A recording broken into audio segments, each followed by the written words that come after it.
நாம் இப்போ பார்க்க போகிறது பேசிக்ஸ் ஆஃப் இஷிகவா டயக்ராம். கார்வோ இஷிகவா அப்படிங்கிறவர் தான் இந்த டயக்ராமை பெரும்பாலும் ப்ரொமோட் பண்ணிகிட்டு இருந்தார். அதனால் இது இஷிகவா டயக்ராம். ரெண்டாவது, இது ஃபிஷ்போன் டயக்ராம்னு ஒரு பேரில் சொல்லுவாங்க. காஸ் அண்ட் எஃபெக்ட் டயக்ராம் அப்படின்னு சொல்லுவாங்க.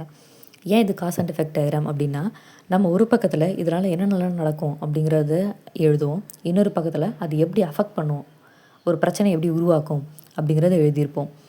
இதை கேட்டகரைஸ்டு பை 6M அப்படின்னு சொல்லி மென்ஷன் பண்ணுவாங்க. 6M பற்றி நான் நெக்ஸ்ட் இதில் சொல்கிறேன். எதுக்காக இது பண்ணணும்? ஒரு ப்ராப்ளம் ரைஸ் ஆகுது, அப்போ உங்கள் மைண்டில் நிறைய தாட்ஸ் போயிட்டே இருக்கும். அந்த தாட்ஸை ஆர்கனைஸ் பண்ணுறதுக்காக தான் இந்த யூஸ் பண்ணியிருக்காங்க. இதை தான் நம்ம கீழே மென்ஷன் பண்ணியிருப்பேன், பிரெயின் ஸ்டார்மிங் காசஸ் அப்படின்னு மென்ஷன் பண்ணியிருப்பேன். பிரெயின் ஸ்டார்மிங் அப்படிங்கிறது உங்களுக்கு ஏற்படக்கூடிய தாட்ஸ், அதை ஸ்ட்ரக்சராக அதில் இந்த டயக்ராமில் நம்மளால் மென்ஷன் பண்ணிக்க முடியும். நெக்ஸ்ட்டு 6M கான்செப்டுக்கு போயிடலாம்.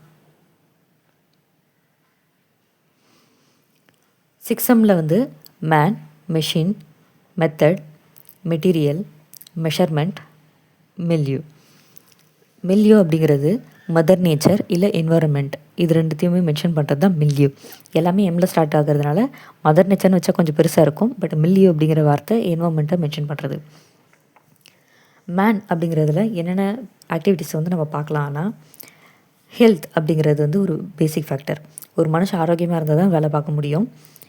பேசிக் ஸ்கில் அந்த பர்சனுக்கு இருக்கணும். பேசிக் ஸ்கில் இருந்தால் தான் நம்ம உள்ளேயே எடுப்போம். ஆர்கனைசேஷனல் பிஹேவியர் இதெல்லாம் இருந்துச்சுன்னா தான் நாம் ஒரு நல்ல ஆப்ரேஷனை பண்ண முடியும். இப்போ ஹெல்த்தில் ஏற்படக்கூடிய மேஜர் ஃபேக்டர் ஃபேட்டிக், சீக்கிரமாக டயர்ட் ஆகிடுவாங்க, அதனால் மிஸ்டேக்ஸ் ஏற்படும். இதுக்கப்புறமா பேசிக் ஸ்கில்ல பேசிக்கானது ட்ரைனிங். நம்ம ஒரு வேலைக்காக எடுத்திருப்போம், அந்த வேலையை விட்டு இன்னொரு வேலைக்கு அனுப்பும்போது ஆன் த ஜாப் ட்ரைனிங் கொடுக்கணும். ஸ்பெஷல் ப்ராசஸ் எடுக்கும்போது ஸ்பெஷல் ப்ராசஸ்க்கான ட்ரைனிங் கொடுத்து தான் எடுக்கணும். இது ஸ்கில்லுக்கு கீழே வரும், இல்லைனா இதில் பிரச்சனைகள் ஏற்படும். ஆர்கனைசேஷனல் பிஹேவியர்னால் நம்ம சொல்லியிருப்போம், சூப்பர்வைசர்கிட்ட கேட்காம இதை ஆன் பண்ண வேண்டாம், இல்லை இது பைபாஸ் பண்ண வேண்டாம் அப்படின்னு சொல்லியிருப்போம். அவங்க பைபாஸ் பண்ணிவிடுவாங்க. இதனால் ஏற்படக்கூடிய மிஸ்டேக்ஸ், இதுவும் பிரச்சனைக்கு பேசிக் காரணமாக இருக்கும். அடுத்தது மெஷின். இன்ஸ்டாலேஷன், மெயின்டெனன்ஸ் அப்படின்னு மென்ஷன் பண்ணியிருக்கேன். ஒரு மிஷினை வாங்கின உடனே அதை இன்ஸ்டால் பண்ணிவிட்டு அதுக்கு பேசிக் மெயின்டெனன்ஸ் பண்ணியிருக்கணும். இன்ஸ்டாலேஷன் பண்ணும்போதே என்னென்னலாம் தேவைப்பட, புது மிஷினா, பழைய மிஷினா, ரிஸ்டோர் பண்ணியிருக்கோமா அப்படிங்கிற கேட்டகரிக்கு கீழே அதை ஒழுங்காக வேலை பார்த்து கொடுக்கணும்.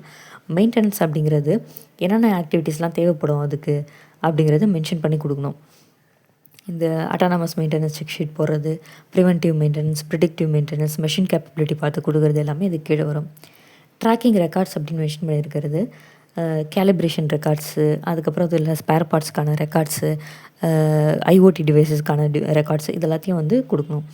வேலிடேஷன் அப்படிங்கிறது மிஷினில் யூஸ் பண்ணுற டூல் இல்லை ஸ்பேர் பார்ட்ஸ் எல்லாத்துக்குமே வியர் அண்ட் டியர் எவ்வளோ, 1000, 2000, 3000 அப்படிங்கிறத மென்ஷன் பண்ணி அதை ஃப்ரீக்வெண்ட்டாக வேலிடேட் பண்ணி அந்த ரிப்போர்ட்ஸே நமக்கு அவங்க கொடுக்கணும்.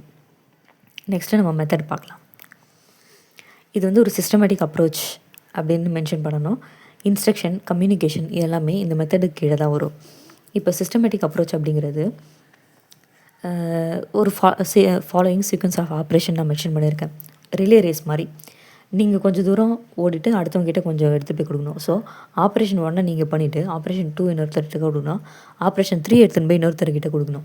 சில பேர் என்ன பண்ணுவாங்கன்னா, எனக்கே பண்ண தெரியும் அப்படின்னு சொல்லிட்டு அந்த சிஸ்டமேட்டிக் அப்ரோச்சை பிரேக் பண்ணுவாங்க, அந்த லிங்க்கை பிரேக் பண்ணுவாங்க. அந்த மாதிரி பண்ணாலும் பிரச்சனை ஏற்படும். இன்ஸ்ட்ரக்ஷன், எந்த ஒரு ஆக்டிவிட்டியுமே ஒர்க் இன்ஸ்ட்ரக்ஷனாகவோ ஸ்டாண்டர்ட் ஆப்ரேட்டிங் ப்ரொசீஜராகவோ ஒருத்தவங்களுக்கு நம்ம சொல்லி கொடுத்துருக்கணும். அப்படி நீங்கள் பண்ணலன்னா அப்போவும் பிரச்சனை வரும். கம்யூனிகேஷன், டெய்லி மீட்டிங் போட்டு காலையில் ஒரு சன்ரைஸ் மீட்டிங், ஈவினிங் ஒரு சன்செட் மீட்டிங் போட்டு என்ன நடந்திருக்கு, என்ன பண்ணியிருக்கோம், மறுநாள் காலையில் என்ன பண்ண போகிறோம் அப்படிங்கிற ஒரு சின்ன இன்ட்ரடக்ஷன் மாதிரி கொடுத்து முடிச்சிடணும். இது இல்லைனாலும் பிரச்சனை வரும். மெட்டீரியலில் என்னென்ன பிரச்சனைலாம் வரும்? Defective material. டிஃபெக்டிவ் மெட்டீரியல் நான் எதை சொல்ல வரேன் அப்படின்னா, ப்ரீவியஸ் ப்ராசஸ் பண்ணியிருப்பாங்க. இப்போ ரா மெட்டீரியல் சப்ளையர்கிட்டேருந்து வருதுன்னா அதில் பிரச்சனை வந்திருக்கும், சப்கான்ட்ராக்டர்லேருந்து வாங்கிருந்தோம் பிரச்சனை வந்திருக்கும், நாம் இன்னும் சொல்ல ஓட்டியிருக்கோம்னா பிரச்சனை வந்திருக்கும். அந்த பிரச்சனை எல்லாத்தையுமே ஸ்டேஜ் வைஸ் பிரிச்சுட்டு நல்ல பொருளை மட்டும் எடுத்து ஓட்ட ஆரம்பிக்கணும். வேலிடேஷன், ரா மெட்டீரியல் வாங்கியிருந்தோன்னா ரா மெட்டீரியலுக்கு சர்டிஃபிகேட் வாங்கியிருக்கணும், சப்கான்லேருந்து வாங்கியிருக்கணும், அவங்க எல்லா சர்டிஃபிகேட்டும் வாங்கிட்டு தான் நமக்கு ப்ராசஸ் பண்ணி கொடுக்குறாங்கன்னு நம்ம வேலிடேட் பண்ணணும். இல்லைனா தப்பான கிரேட் மெட்டீரியல் வாங்கிட்டு அதுக்காக வருத்தப்பட வேண்டியது இருக்கும். நெக்ஸ்ட்டு ஹேண்ட்லிங், என்ன தான் நல்ல பொருள் கிடைக்குது, வேலிடேட் பண்ணப்பட்ட கிரேடு இருக்கக்கூடிய ஒரு பொருள் கிடைக்குது அப்படின்னாலுமே ஒழுங்காக ஹேண்டில் பண்ணணும், ட்ரெயில வச்சு ஹேண்டில் பண்ணணும். இல்லைனா டேமேஜஸ் வந்து உருவாகும். அப்போது ஆப்வியஸாக நமக்கு ப்ராப்ளம் கிரியேட் ஆகும்.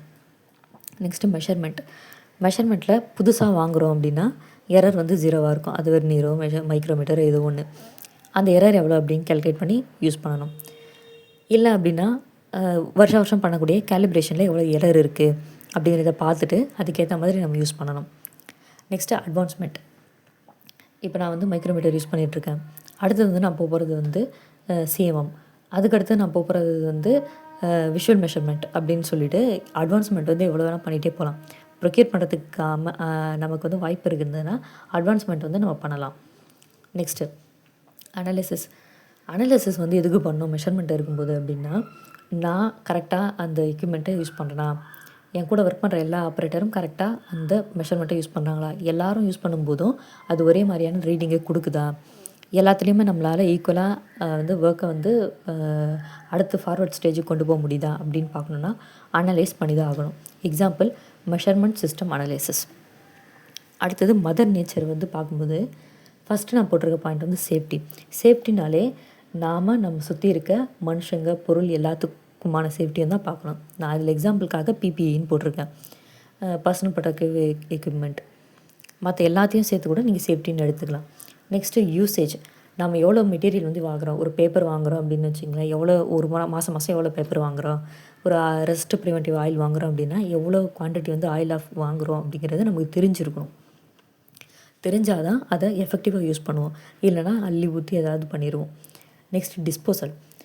நம்ம ஒரு விஷயத்தை யூஸ் பண்ணிட்டோம், அதை எப்படி டிஸ்போஸ் பண்ணுறதுன்னு தெரிஞ்சிருக்கணும். அதனால் என்வாயன்மெண்ட்டுக்கு எந்த பாதிப்பும் வரக்கூடாது, ஓவர் கன்சப்ஷன் இருக்கக்கூடாது, அதே மாதிரி ஓவர் டம்பிங்கும் வந்து இருக்கக்கூடாது. ப்ராப்பராக அதை டிஸ்போஸ் பண்ணியிருக்கணும்.